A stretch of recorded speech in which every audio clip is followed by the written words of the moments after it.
and welcome to the Braw Tech Podcast. My name is Amy Kelly. In this podcast series, we will be showcasing some of the most fantastic technical innovation coming out of Scotland, from start to scale up and everything in between. Please engage and hear these amazing founder journeys, and if you find today's episode enjoyable, please share with someone you know. Thank you.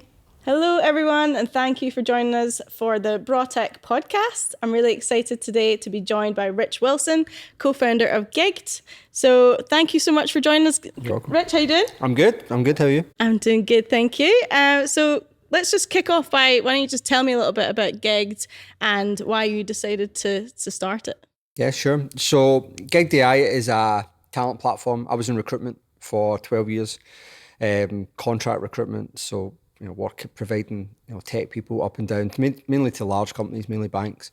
But I'd done that. I started as a recruiter when I was 21, worked up to senior positions, and then by the age of 33, I had really bad burnout, was really jaded with the industry, and I was kind of like, there must be an easier way to do this. And I took some time out, kind of worked on myself, done some bad MMA fighting, and then I went to Gartner as an advisor, working with CIOs mainly. And all the problems were around hiring talent, and whether it was retaining people, hiring, but it was all around tech. And obviously with the rise in AI, that's just getting worse. So I kind of thought, there's an opportunity to build a company. There are platforms out there that do what we do. Upwork and Fiverr are the most well known. We're obviously a bit more niche in how we do it, very much more focused at CIOs and very much focused within digital transformation. But just through I suppose Gartner and hearing it more and more every day, and then hearing about the opportunity, and my health was a lot better. So as I said, I was in a pretty bad place. So at 33, I had a proper breakdown and I was a wreck. But by that point, I was kind of in a better place, and I was kind of, it's an opportunity to start something, and I'd started an idea. I'd done what everybody does, limited company. Kind of wrote down all the ideas, wrote a really crap business plan, but then kind of never really done anything with it. And then it was a kind of strange thing. When I took some time out, I was like, what am I going to do? I need to do something. I didn't really want to work. And I was offered to be a board member at the Data Lab, which is Scotland's Centre for AI and Data. It was just a volunteer role, but I was kind of passionate about, they were trying to bring in more PhDs, more master students and more AI jobs in Scotland. And I've always liked the Data Lab. They do a good job. So through that, I met a guy. The guy interviewing me was John Brodie, and also Gillian Docherty is a great friend of mine. She was the CEO of the Data Lab. And so anyway, I got to know John a little bit, and through the board meetings and stuff, he kind of said to me, here, look, I'm building a company. Do you want to be the CEO? I want you to come and build this a data consultancy. And I was like, I don't know if I really want to do that. I've got an idea.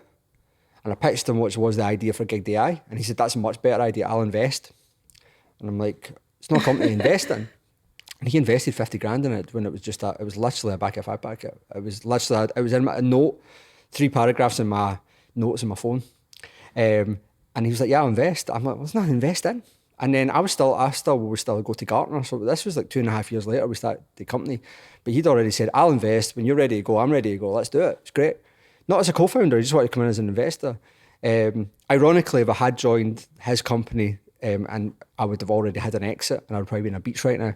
But never mind. So through that kind of really built the idea up in my head. And then I was kind of needed a co-founder. I'm not technical, right? So I'm a sales guy, really. My brother kept saying to me, speak to Craig, and Craig is obviously my co-founder and CTO, but me and Craig know each other pretty well, but just friends of my brother, we'd meet at weddings and stuff, right? Yeah. So not like direct friends, but friends of friends. So I always knew Craig was a good guy. He was always called the tech guy.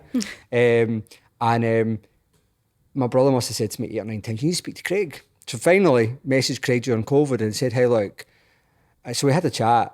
I always think he thinks I'm mental. And I said, look, I've got an idea. And he was building a company called Hourlies at the time, which was really what we do, but it's a bit more basic. It was about hiring tech people on an hourly rate. And I said to him, that ain't going to work. But I like what you built. You built a really simple but effective platform. That's kind of Craig's tagline, simple and effective, right? And I mean that in the best possible way. So anyway, we got talking during COVID. I always think he just thought I was just, because people always go to Craig with ideas, and I think he didn't know me and didn't know, like, when I set my sights, I'm going to do it. Right? If I say I'm going to do it, I'm going to do it. I don't think he really knew that. So I think he just thought I was some guy he was helping with tech. And then, during COVID, we got a few wins, and then we the idea kept coming in. John then did come in as an investor, but we needed more money. And we put in tons of grants. We got rejected for every one. Scottish Enterprise rejected every single grant. Scottish Enterprise are now brilliant. But at the start, obviously, it was just a back of a packet idea. Our grants were rubbish because we were working full time. So they were just like, we were literally rushing through them on a Sunday afternoon. They were rubbish. But anyway, we done an Innovate UK one. Innovate UK said no. And then the Data Lab said, hey, we'll help you write the grant. We've got a grant write service. It's free. So they helped us write a grant, and then literally probably the week before we were about to just go, nah, this ain't going to happen. We got a letter through on Saturday morning to my house from Innovate UK saying you've got a grant of 95 grand. And that was the kind of catalyst. So, even as in weekends, we built the MVP, and then we got to a point where we had a product that worked to a point. It was put together with sellotape and plasticine and everything, but it worked. God knows how it worked, but it worked. And it's kind of Craig's genius. He can make stuff work, but it had no right to work. And then after that, we both kind of was like, you know what? John had been pushing us for a while. He was like, you need to quit your job, you need to quit your job, you need to quit your job. So in June 2021, we both were like, let's quit. But, in hindsight, looking back now, that was probably it didn't feel like a massive risk at the time, but looking back, it really was, because we didn't have any revenue. We didn't have any customers. We had no funding. We didn't have any money. We had some of the grant money left, but you can only spend that on certain things. So in hindsight, I've got a young family. Craig likes nice things, so we both had quite a lot of outgoings, right? So we're kind of like, but so anyway, that was kind of the catalyst, right? So a lot of things happen in conjunction, but yeah, it all came from, I wanted to automate and simplify how you recruit people on a temporary basis. Craig had been a contractor for 12 years and hated the process of dealing with recruiters. So we thought, can we build technology? We're not about replacing recruiters. We're not trying to do that. But what we're trying to do is improve the process. And that's kind of where it all started. And can you just tell us a bit more about how the platform works? So for anyone that is new to Gigged, so you can just get an idea of how it all So the fundamental problem that we try to solve is the tech talent shortage, right? There's a huge shortage for skills around engineering, data specifically, AI, now Gen AI, product, especially UX and UI. There's a big shortage, right? Brexit, part of the reason for that, not enough education at a younger age. There's lots of reasons for it, but there is a specific tech skill shortage in the UK, and it's grown in the US. So there's a big tech skill shortage there. So that's the overall problem we're trying to solve. And we do that through two products. So we built two products. Again, in hindsight, we built two products at once. I would not recommend doing that. But that was part of, so we were on the Edinburgh University AI Accelerator, and they were like, you should build this product. And we're like, all right. And then we did. But again, in hindsight, but yeah, there's two products. There's the open talent platform. I try and think we're like Ron Seal for tech recruitment. So the open talent platform does what it says in the tin. It's a very, very effective way to create a role. So let's say I need a UX designer to do 45 wireframes by the end of May, and I've got $5,000. How am I going to do it? So we use generative AI and large language models to create a scope of work or a statement of work. Because a lot of stuff is shit in, shit out, right? So if you just say, hey, I need a UX designer, like people on LinkedIn, I need a UX designer, you're going to get loads of unsolicited UX designers. But how are you going to get, the best people are not going to apply for, I need a UX designer. So we very much focus on, and this is what I've done in recruitment for years, qualify their need, qualify it properly. So I've trained hundreds and hundreds of people doing, Lewis, our mutual friend, to do it. I trained hundreds of them. You got to qualify the need. So we thought we could automate that. And then we built a community of over 20,000. I say freelancers isn't really the word, because they're contractors, they're freelancers, they're side hustlers, they're boutique consultancies. It's a huge talent pool. Because if you hire a contractor, you're only getting who's available or who's willing to quit. But there's lots of other talent out there, that wants to do fractional work, they want to do a day a week, they want to do a side gig because they've got skill. There's tons of talent. So That platform, in its essence, creates a statement of work, matches the talent, and we do all of the compliance. So the American compliance, the UK compliance, the vetting, the payments, all through the platform. So it's an end-to-end. So it takes, and usually it takes 45 days to hire somebody if you're an enterprise. In our platform, it happens in 2.2 days. And it just speeds up that whole process. So that's kind of where we've had the most traction.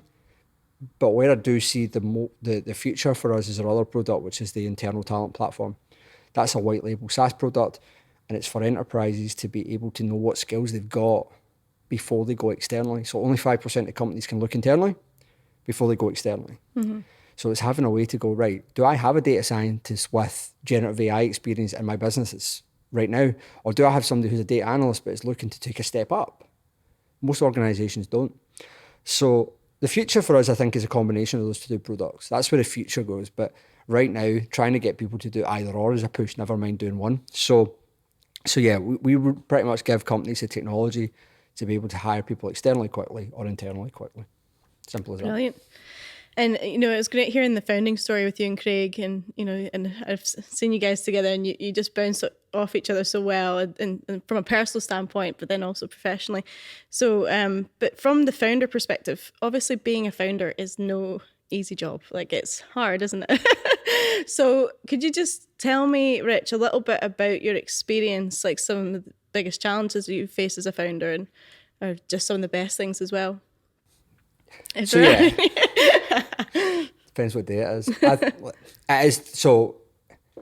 You hear people say, but founding a company is hard. I think it was 100,000 times harder than I thought it would be. So I didn't go into this as a 21-year-old kid, right? I started this company when I was 36. So I've been about, right? I've been an exec in some of the biggest companies in the world, but even that, like, didn't prepare me for the chaos of starting a company, right? Because it's just way harder than I thought. I'd done people management, I had done sales, I had done a lot of things at a very high level, but once you get into it, you got to be able to do every aspect of the job, and you've got to be able to take people on a journey. But then you got to back up the journey, right? It's all very good being able to sell the dream, but you got to back up the dream. You've got to know sales, finance, product, partnership, marketing, and funding, right? And that was the biggest thing. I didn't really know anything about grant funding. I'd never had a grant in my life. I'd worked for big American companies for 18 years. I had no idea what a grant was. There's an art navigating that. There's always an art navigating ecosystems as well, right? Because you could get pulled into everything and just do no real work if you let yourself.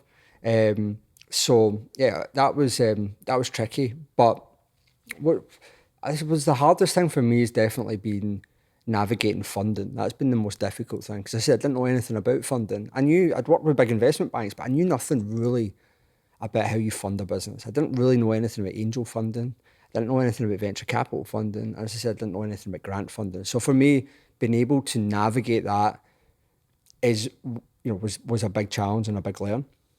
The other thing is being able to deal with the level of stress. As I said, I had serious burnout when I was 33. I went on a big journey. I think if I hadn't been in that journey, I don't think this business would have made it, because I would have just burnt out. And a lot of founders, unfortunately, do burn out.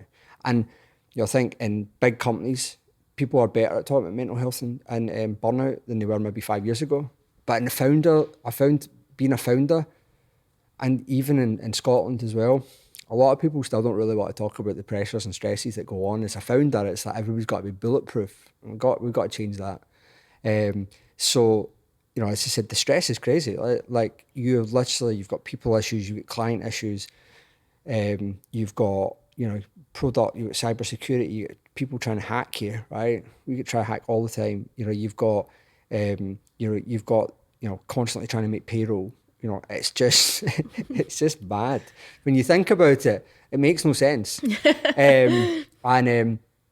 there's that aspect of it, which again, that's the hardest bit for me, is just navigating funding and being able to continually, being able to be comfortable being super uncomfortable. So I'm quite a planned person. I'm used to Like, I don't like uncertainty. I don't like not knowing that, hey, in 6 months' time, I'm going to have no money. Like, but as a founder, you just need to embrace that chaos and go, look, that's just what it is. I wasn't prepared for that. And as much as I tried to plan it and do it differently, you can't. So it gets you in the end.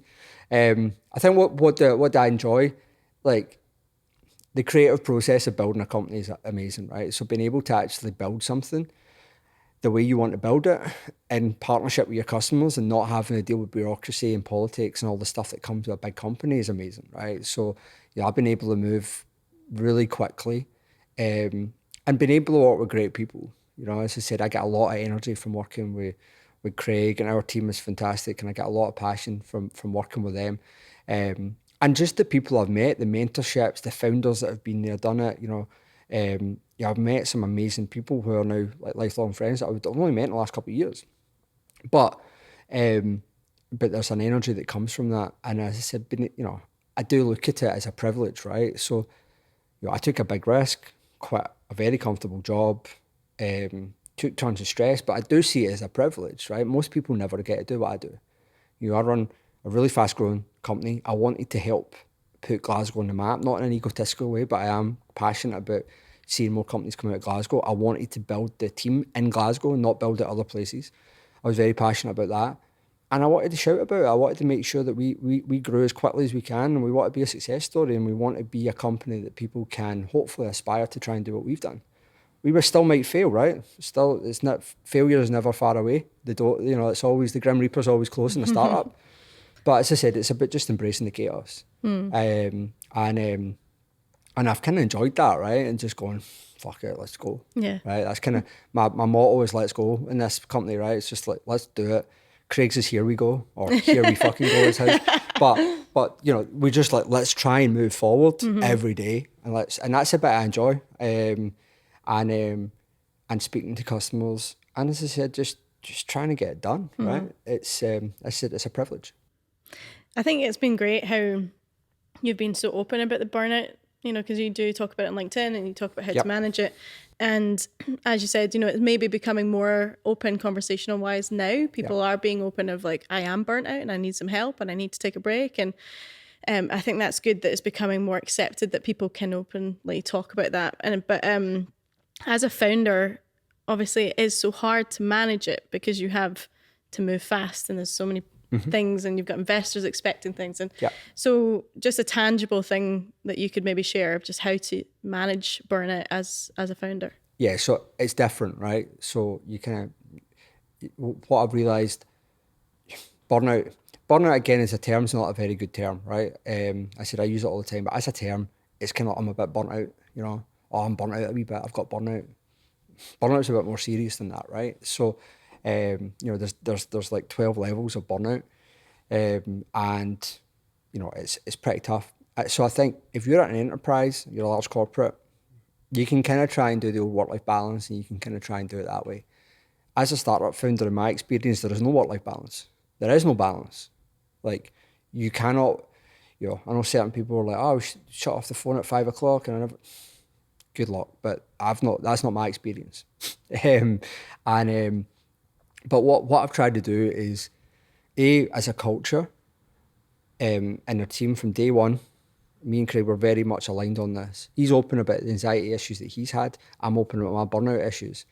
But we were, from day one, we were like, we're going to have a culture of burnout avoidance. Like if you, last year, Bumble put out the dating app. I'm not on it. Put out that they were giving everybody a month off to recover from burnout, and they were like, "How great are we?" It's a positive. They made a big deal about it. And I'm like, that is the most counterintuitive thing ever. So you're celebrating giving everybody a month off because they're totally burnt out. You know, as a startup, you need to try and avoid burnout. So we do, how we do it is two different ways. So we've created flexible working policies from day one. You know, we had mental health first aiders from day one. Like, that was our first thing that we spent, was we put 3 people through that. So we focused on making sure as a culture we had burnout at our burnout avoidance at our core. You know, how me and Craig manage it is differently though. So we, you know, as I said, I find it difficult at the moment where we're at. Could I go and take a 2-week holiday in Spain and not look at my phone? I don't think so. Could I, just disappear for a while? No, not really, right? Not really. A lot of people would disagree with that, but as I said, I'm trying to build a company fast and at pace, and I've got a lot of investors and I've got a lot of international customers and I've got a lot going on. There's just no danger. And I did, on purpose, hire a lot of people who were pretty junior, but were high in passion and enthusiasm. We did not have the money to hire 100 grand people in Silicon Valley or 300 grand people in Silicon Valley. We didn't have that. We took the choice to hire on attitude over aptitude. That was what we done. And that was a conscious decision. But that does mean that you do have some experience issues. So there's times you need to get stuck in, you need to help deal with a customer. You can't outsource that investor relationship. You got to do it. So what we've tried to do is really, me and Craig have each other's back, right? So when both of us are seeing the signs in each other of burnout, we step in, actively step in. And we tell each other, I've got your back, but go away for 4 or 5 days. I don't want to see you, I don't want to hear from you. I got it, but go. So we do step in a lot on that. But also we're very focused on, what we call stealing time during the day. So for example, I train 3 days a week at 9:30 to 11 o'clock, blocked out my diary, you can't touch that. There's no meeting in that you can put in that I'm going to do that. Craig trains every day, 5 to 6, every day. So everybody knows 5 to 6, you can't talk to him. He's in the gym just down there and he's there. Monday to Friday, he's there. I still meditate a lot, do ice baths a lot. We do all of that kind of stuff. I do, he doesn't. But but we're very much about, stealing time that gives you energy back to think. And also I try and do things and work with people that give me energy, right? About creating that energizer. Because one of the things about burnout, the first sign of burnout is when you start feeling negative and you start getting negative and you're like, F this, I can't do this. Or they're not going to answer the phone today, or why even bother them? That's burnout starting to creep in. If you're a positive person, maybe you're just negative, but if you're a positive person inherently and you're starting to have that is a sign that burnout's starting to creep in. It's not the sign that things are terrible, but it is a sign that the creep is coming. Burnout creep, as I call it. And when that starts coming, so it's about just stealing the time and making sure that you kind of try and be a good role model and people see what you're trying to do. So I make a point, I drop my daughter at school every day at 8 o'clock to 8:30. I do that unless I'm traveling, but I try not to travel much because I want to do that. And I want to make a point that our team do that, and so yeah, it's just been I think it's about being aware of it, right? And making sure that it's a constant thing. And then just knowing the signs, right? Like if one of your team is showing some of those signs, like we just step in and be like, right, take some time off. Or hey, how are you feeling? Kind of get a feeling that you're feeling a bit, because you're going to feel it at times. People aren't stupid, right? They always know that, hey, if you have a bad month, they're like, is company going to go? Am I going to get paid this month? Like people think that. A lot of the time it's totally not going to happen, but that doesn't stop people thinking that way, and then that can create that snowball effect of burnout. So yeah, but trying to keep it as a constant talking point. That's definitely maybe a bit of a selling point of having a co-founder. Like you've got a co-founder you can really trust and you have each other's back. Yeah, I think that's, that I'm sure that the founding journey is so different as a single founder compared to having the co-founder. But then there's a lot of co-founding stories out there as well that don't work at all. So no. That's brilliant that you and Craig have had that. But I do want to talk about the team as well, because you do have a brilliant team, and I think that just seeing all the work that you've done and the events that you run, shout out to Amy and the marketing team, she does so great, such great work, and it has been a small team, but you've grown it. I think a lot of this could be down to some leadership traits. So is there anything specific to the leadership traits that you think that are important as a startup founder when you're scaling? Because I think it's different when it's a small team, there's a few of you, 4 or 5, and then when you start building, it changes and you have to change as a leader. Mm-hmm. So, what's your thoughts on that, Rich? Yeah, I think it's being able to know, I call it gates, right? So I've always talked about this. There's gates that you need to go through as a company. You can't get to the stage where you've got like a leadership team and everything, and you've got everybody doing it for you. Then there's certain gates you need to go through. obviously you need to get an early product, you need to get some funding, and you know, so there's a set of every gate, and in every gate you go through, the leadership traits and your style is going to have to evolve, right? So I'm lucky I've led people, you know, since I was 21. I've worked with some amazing people that I've been lucky to be able to lead. So I kind of know where this is going to end up. I've always been very clear, if this does turn into a huge scaling unicorn, I'm not the man to lead it. I've always said that. I'm not an operational, running a huge tech company guy. That's not me. I'm a build a company to a point, build a culture, build an ethos, but I am not the person to be a day-to-day operational leader. I hate it. Bores me. I just don't have any passion for it. And I've realised that over the years. I didn't always know that. But so what we started was, me and Craig set what we thought the core value should be of the company. So again, very early on, when it was only me and Craig, we set the core values. And it was all around being, you know, simplicity was one of them, innovation was one of them, transparency was one of them, focusing on our mental health and was one of them. So, and then when we brought a team in, we worked with John, our first investor, and he then became our chairman. And I said to John, look, I need somebody to help with leadership development. I'm part of the leadership team. I'm a peer to everybody. I don't want to be seen as the kind of CEO sitting in the ivory tower. I need to be part of it. So he helped, you know, as a team, come up with our core values. And we've evolved that over the time.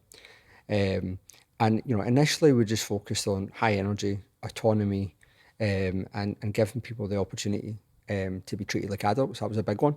Like, we're not micromanaging. I'm not checking the vendors on Slack. I'm not checking if you've worked certain hours. Like, we're giving people autonomy. We're giving people trust from day one. So you don't need to earn trust with us. You can lose it. Very few people do lose it. One or two have lost it. But apart from that, we've not lost. Like, the core team are still here.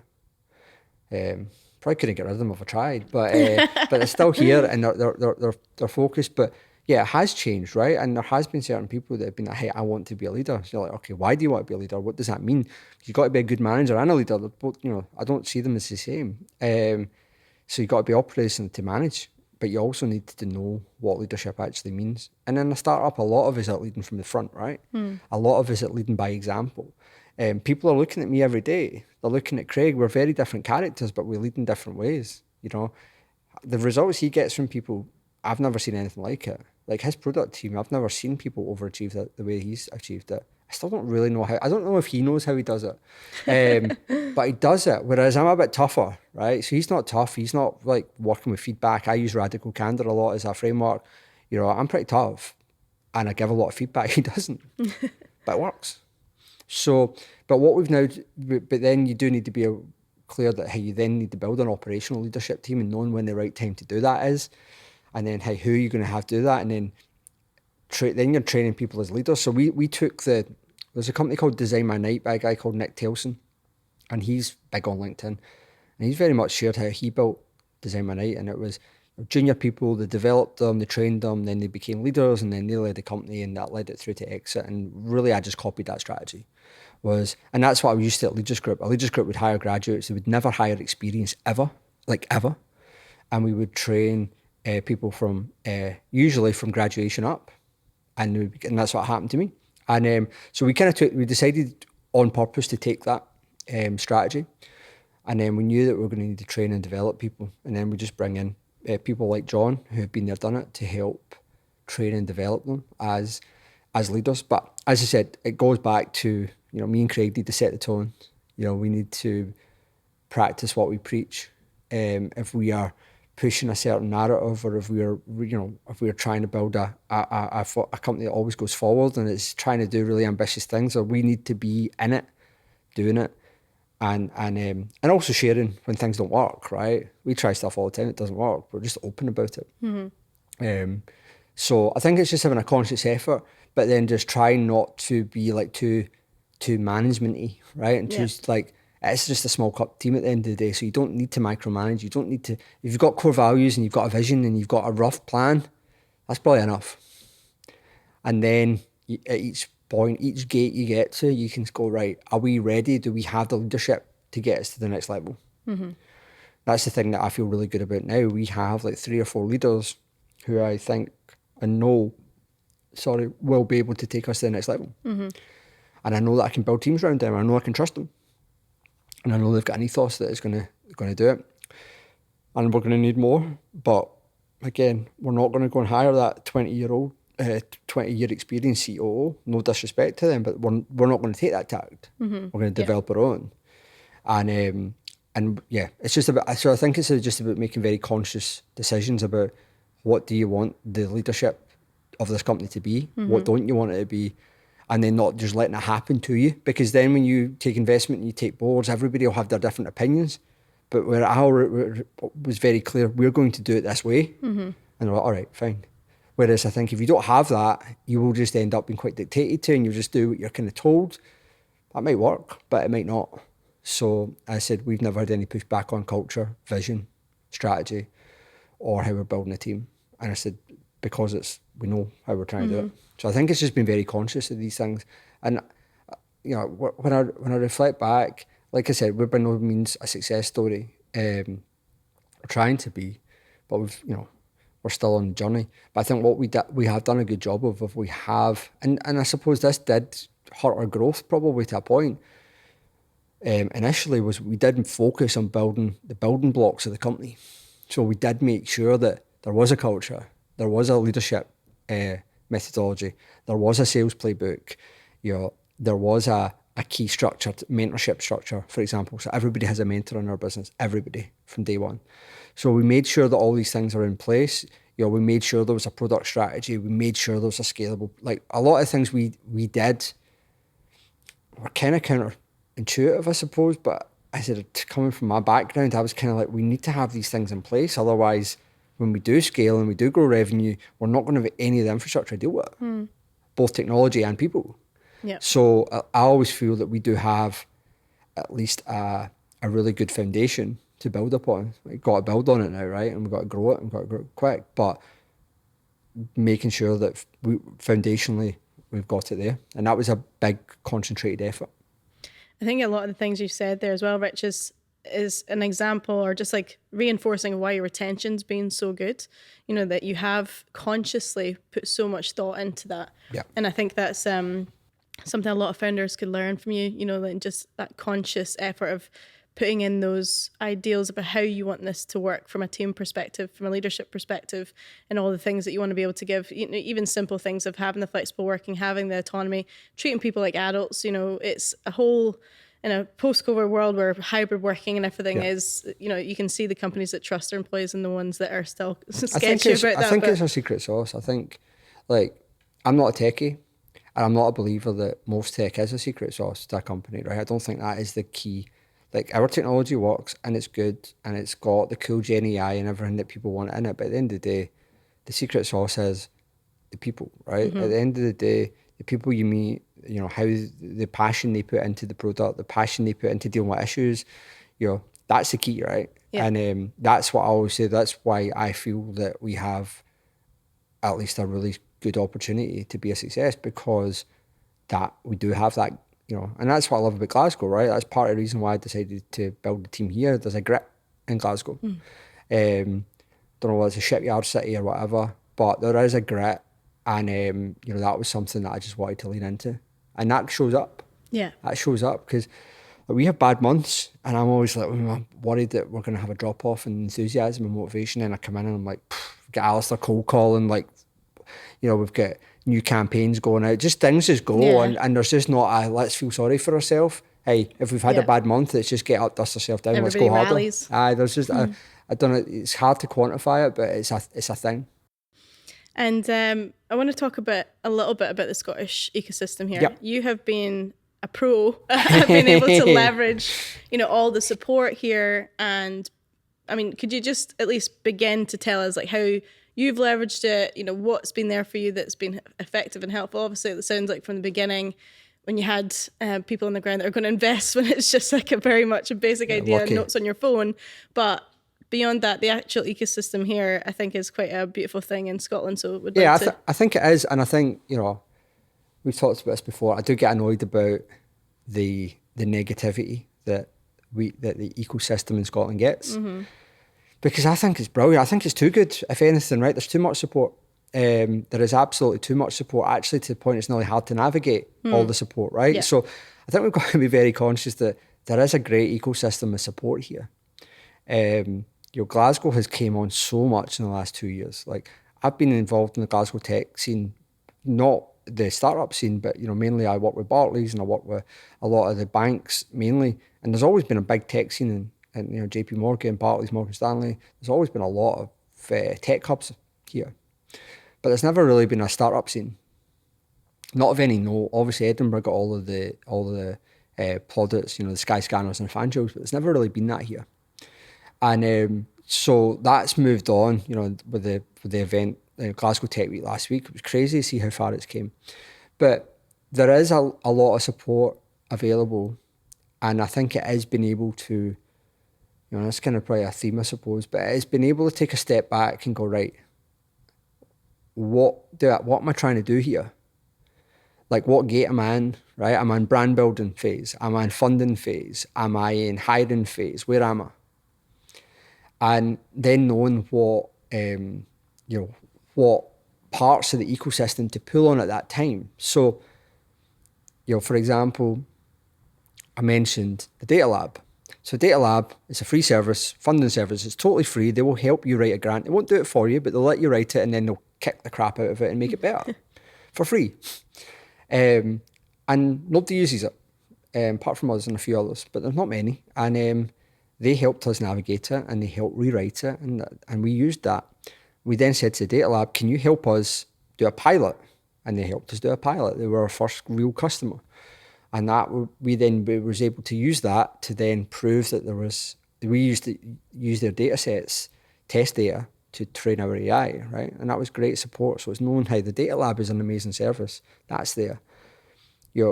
Scottish Enterprise get a lot of bad press. I think they're a new organisation under Adrian Gillespie, and they are trying their very, very best. Now, you've got to know how to play a game a little bit with Scottish Enterprise. Scottish Enterprise want to create more jobs in Scotland. They want to see more success stories. So if you can make sure that you articulate how you're doing that, there will be support for you. But if you can't articulate those things, then there's probably not going to be support for you. And for example, like Scottish Edge, like we use Scottish Edge. We didn't take any of the money from Scottish Edge, but we used that. We were lucky to win it, but we were using it as PR. We were using it to get on investors' radars. That's what we used Scottish Edge for. So we were like, right, we're going to apply. Didn't win it first. I think we done it twice, and then we won it in the second time of asking. And I know there's a lot of people that moan about Scottish Edge and like, we never get through, right, whatever. But we were like, let's use it as a PR. And then we'll use that to then say to the investor community how we won Scottish Edge. That's all we try. And then through Scottish Edge, we were able to meet Adrian and the team at Scottish Enterprise, and we were able to share with them a bit of our vision, and then they helped us how we navigate the Scottish enterprise ecosystem, because it's a big company. And we've just tried to use different things. The Edinburgh AI Accelerator was great for us, but there's tons of accelerators. So you just, I think what we've always been careful to do is like, where am I at? So at the moment, we don't touch accelerators. We get asked to go on trips all over. We don't go to any of them, right? And that's not because we don't get selected. We just don't apply for them, because we're like, there is a time cost that comes with everything. Any grant is not free money. There's a time that comes to that. Any accelerator, there's a time that comes to that. I've been in it, even the Edinburgh Uni Accelerator was great, but there was times I'm like, I don't have 5 hours to spare. Yeah. I need to be speaking to an investor. I need to be speaking to a customer. I need to be doing something. But I think the support, as I said, is great. TechScaler's been good about creating some programs, trying to create a hub here. That's why we moved in here, to try and support it. And so there is amazing support there. We could moan about everything, and we could moan about, why is that not doing that, and why are we not getting more grants and everything else. But at the end of the day, the support's there. Not everybody's going to get it. And I think we need to moan more and do more, right? And just get to it. Let's go and try and build some companies. Let's try and use the support we can get. If we don't get accepted for that grant, then dust ourselves down and back. If we don't get accepted for that accelerator, but just being careful. I've got this advice a lot from John, my chairman. He was always very clear. He's been in the Scottish ecosystem for a long time. He's like, yes, Scottish Enterprise, get account managed, absolutely. that competition, absolutely. But hey, stay careful. Do not be that seen as that founder that. And he was always very clear on that. He said, if you want VC investment, if you're seen as the guy who's at every single event and pitching at every single event, you will not get investment. Because then they're looking at you going, you're just one of these startup founders that is at everything. They want to know that you're working on your business, not in the business. They want to know that you are absolutely focused on growing that business and is not just focusing on pitching with 3 men and a dog in a pub because there's a startup event on. Yeah. Like, you need to be focused on speaking to customers, speaking to investors and growing this business. And he always said to me, your job as CEO of this business is to keep this business in business. That's your number one job. Stay alive. If you can keep your business alive for long enough, you're going to have a chance of success. But if you don't, and you spend all your time just going around every single accelerator and every single pitch competition, you're going to fail. And I was like, right, that advice is good. And so it's just about picking and choosing. Yeah. And that's where we've been just super, super focused. I said, we get asked all the time, this competition, that competition, this and this and this. And we say no to 90% of them because it's like, there is a time cost to everything. Yeah. And you only have so much time. And there's a lot more going on these days. And literally you would have absolutely no time to work on the product. Yeah. So just a couple more questions for you, Rich. Sure. So have you got any advice for fellow founders who's a bit earlier in the journey? So something, maybe you made a mistake or you wish that you hadn't done something, or something you did do that you just want to tell someone that maybe is a couple of years before you, and it's just that one piece of advice. I think writing it down. I said I had the plan in a note, but then I did turn it into a proper white paper. It was more a thesis of about where we wanted to go, and it had everything in it. It didn't take that long to write, and don't get ChatGPT to do it, but actually write, like, start with the end in mind. Where do I want to go? So we always said, we've got a 5-year plan, build an exit in 5 years. We always said that. So start with it. If you're a social enterprise, you'll have a very different goal than that, right? But if your plan is to get venture capital, you need to be clear about what's the end goal here. So we started it. We created a 5-year plan, a business plan, and we had, and then we focused on the market, the size of the market. It wasn't a pitch deck, because a pitch deck will only get you in the pitch. The investors and everybody's going to then want to see more. So we focused on having a very documented plan, culture, how we were going to hire, where we were going to hire, what skills we were going to need to hire, the companies that we thought might buy us in the future, how we were going to start building our brand. We even put the billboard, because we obviously grew thanks to this billboard that we got, right? And we became famous for this billboard. And the 9 to 5 is dead. That's it. Yeah. And that was picked up in Forbes the day before we launched, and our launch went viral, right? And it was that we didn't have a product then. It was nearly embarrassing. But those kind of things helped us grow. So I think being able to actually write it all down and taking a couple of days to go, right, where do I want this business to go? And then get everything down. It doesn't need to be perfect, but get it down. And then kind of critique it and move it and ask for feedback. And then you can start to evolve it. But I think get it down into, it doesn't need to be a business plan. It may be a white paper, it may be a thesis, call it whatever you want, a vision, whatever. But getting everything down in paper was the key moment for me, because when I put it all down, our business was much more like, I have simplified our business. When our business was this massive ecosystem with 6 products, it had blockchain, it had AI. It cost £200 million to build. It was crazy. But then I was able to simplify it and go, actually, we don't need this to be an ecosystem. We just need it to be something that people can see to solve a problem that they have and they're willing to pay for it. That's all it needs to be. But yeah, that would be my biggest advice, writing it down.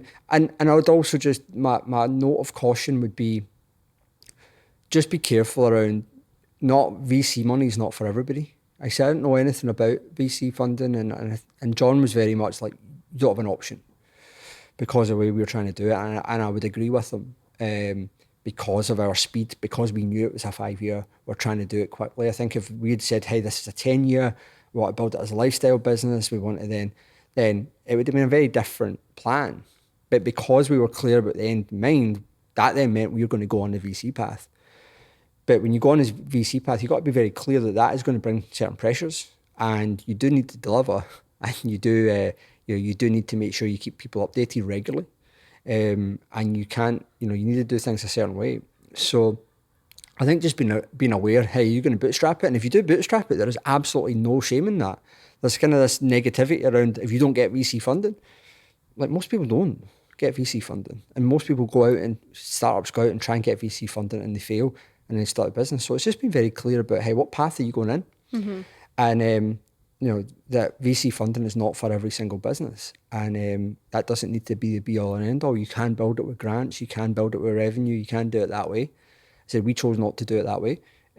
But there are those options. And I think it's just being clear, because I think there is for a lot of founders that are just starting, there's this kind of like, I don't know, a bit of a VC myth now. It's like every tech company needs to have VC funding. That's not true. Yeah, it's said far too often these days, for sure. Yeah. And there's not that much VC funding out there, right? So the chances are that, I think only 1% of all companies actually get funded by a VC, right? So it's a lot of companies that don't get it. So it's just been, and there's great angels out there as well. Angel funding network in Scotland's brilliant. There's a lot of angels. Get customers and build revenue yourself. Exactly. Just a couple more questions. Like, one last one proper, and might squeeze one last one in. Sure. The whole goal we're having with the Braw Tech Podcast is not only to showcase people like yourself, Rich, but we want to connect with the rest of the world and tell everyone of just all the great things that are happening here in Scotland. So with that in mind, do you have anyone that you could think of, like a startup, scale-up business or a founder that's in another country that we can give a bit of a shout out to? Someone that's maybe you've admired from afar and you've seen someone do something somewhere else in the world? It's a good one.